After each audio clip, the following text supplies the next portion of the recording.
അദ്ദർസുൽ അവ്വലു ഒന്നാം പാഠം അബ് അബുൻ അസദുൻ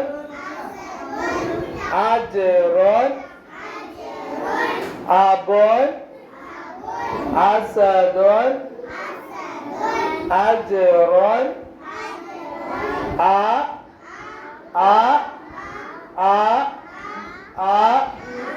അലിഫ് അംസ്. ഇത്രയും ഭാഗമാണ് നമ്മൾ ഒന്നാം ക്ലാസ്സിൽ പഠിച്ചത്, ഒന്നാമത്തെ പാഠത്തിൽ പഠിച്ചത് അല്ലേ. അതിന് മെയിൻ ആയിട്ട് നമ്മള് അലിഫ് അംസ് ഫത്ഹ് പഠിച്ചു, ആകത്തുക ആ പഠിച്ചു അല്ലേ. ഇനി ഉദുൻ ഉദുൻ ഉദുനുൻ ഉമ്മുൻ ഉറബുൻ ഉറബുൻ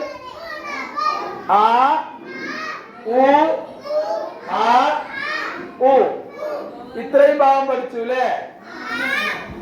അതായത് 2 പാഠം കഴിഞ്ഞപ്പോഴേക്ക് നമ്മള് അലിഫ് പഠിച്ചു, ഹംസ പഠിച്ചു, ഫത്ഹ പഠിച്ചു, പഠിച്ചു, പഠിച്ചു.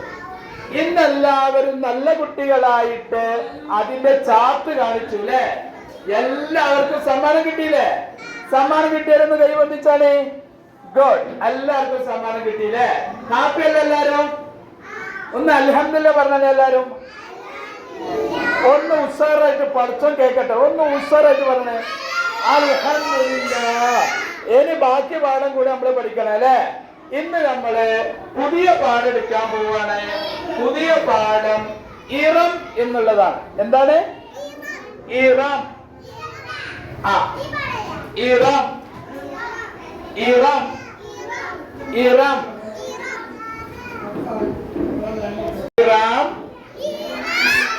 ഇബാറുൻ ഇബിലുൻ ഇറമുൻ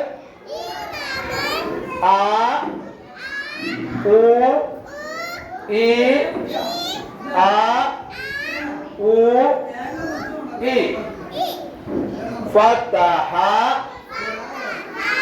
ലമ്മ കസ്റ ഫതഹ ലമ്മ കസ്റ.